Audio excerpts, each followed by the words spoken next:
Stefon Diggs joins us here now on the Mercedes-Benz hotline.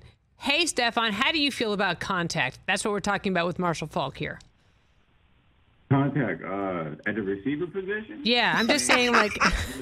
As much as I love it so much, I'm somewhat trying to avoid it at times. Because it's got to feel so good to get just absolutely smacked down and then be at the bottom of that pile. That's got to feel comfortable down there. Not at all. Right? Not at all. If you love football, I mean, it's something that you gotta somewhat. It's a love-hate relationship. You get used to it. You might not like it, but you get used to it. See, the difference is you get used to it. When you play offense, you're trying to avoid contact. You don't want that smoke, but if you have to, you do. And the only time I want to be at the bottom of the pile is in the end zone for a touchdown. That's it. Hey, 100%.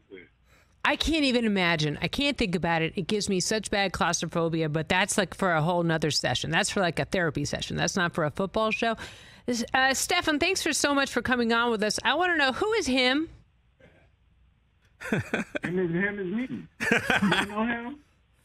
I'm just messing, but him is usually a word referred to as a person that considers himself in a high regard, I guess, huh?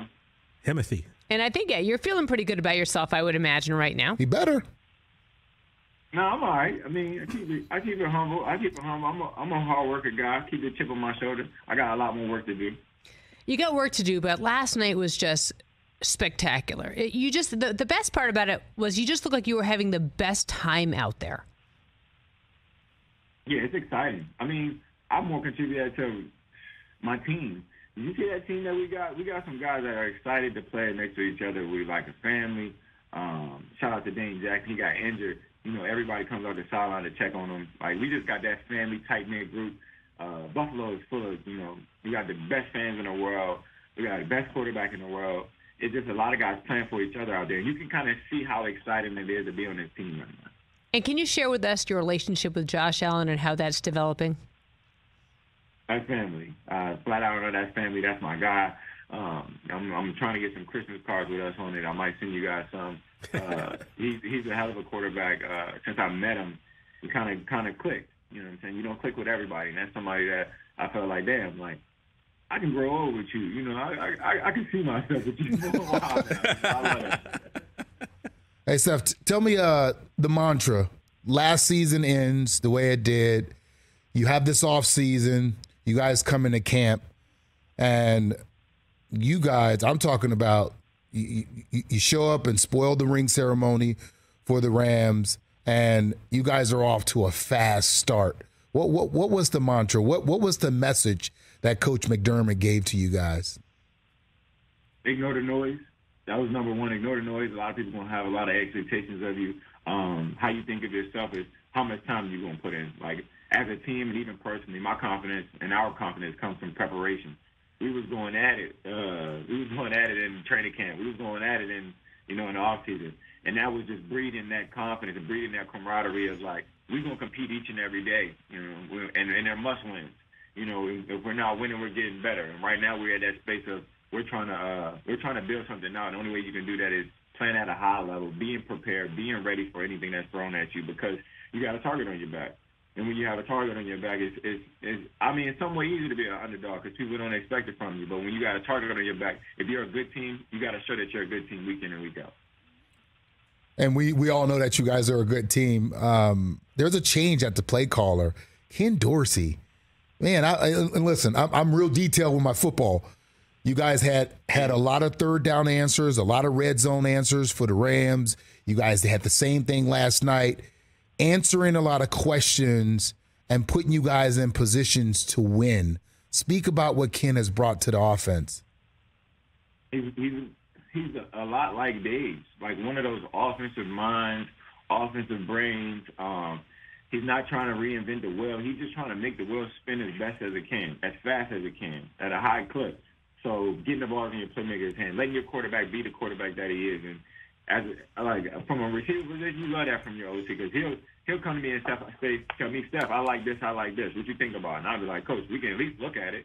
I'm out here ready to run. I got my legs ready. I brought my cleats. So just giving them that open mind and making them feel comfortable, because as comfortable as I want my quarterback, I want my OC to, like, there is no bad plays. If I call a bad play, make it a good play. You know what I'm saying? That's that space that we're living in now, because we have answers. We have the talent. What are you going to do with it consistently? And can we, we had our first punt this past game. It's like, damn, we ain't punt. I don't even know that kind of stuff. I'm like, damn, we was off the field. So for me, I just was like, man, that is good, but hey, you know what I'm saying? Like, I would have much have more points, and we shouldn't be punting at all. So, you know what I'm saying? It's a lot to ask, but we're just chopping that wood. Now, when you take a look at what you guys are doing on offense, but you have to pay attention to the defense. What has Von Miller brought in addition to that, to the defense and what they look like? I mean, man, the way that they got after. Go ahead. So we look like a whole different team, man. Like, I feel like Vaughn, and the addition of Vaughn, like Big Phil, and guys like that, they bring a certain level of energy and passion and confidence that gives that defense that they had confidence and they were playing extremely well.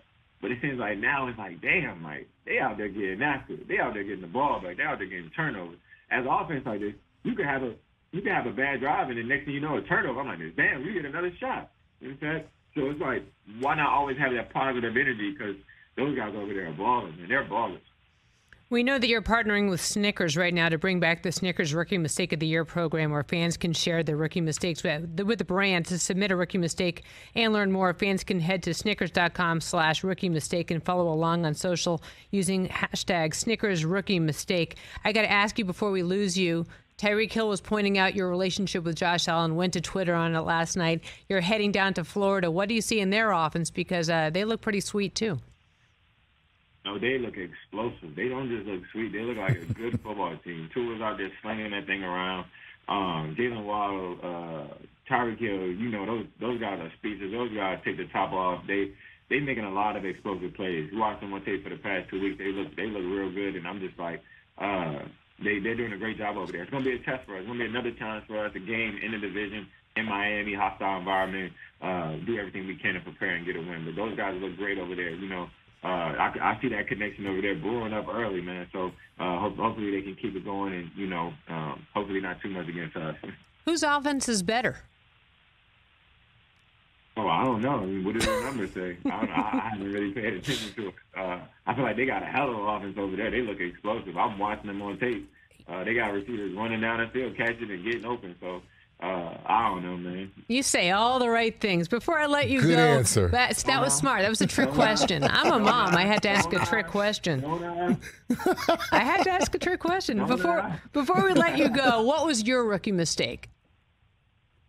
I think one time I messed up on the food, and they were so upset with me, and I was like, "This, well, y'all cannot eat." That's what my mom used to tell me. You don't like the food I brought? Don't eat. See. You can't mess. You can't mess, Marshall. You know that. Can't mess up the food. Snickers.com. We're going to talk about, again, Snickers Rookie Mistake. For all of you who want to, you can head to snickers.com/rookie mistake. Follow along on social using hashtag Snickers Rookie Mistake. Thank you so much for your time. Rich was so bummed out, and I was like, I'll take him. I'll take that call. Yeah. Pleasure, man. Let him know I said hello. I appreciate y'all having me on. I will pass on that hello. Great to have you on the show, Stefon Diggs. I mean, come on. What about the timing on that one, Marshall? Perfect. See what I do for you? I try to book the show correct. I appreciate you. I know you do. I appreciate you. Well, I appreciate you right back.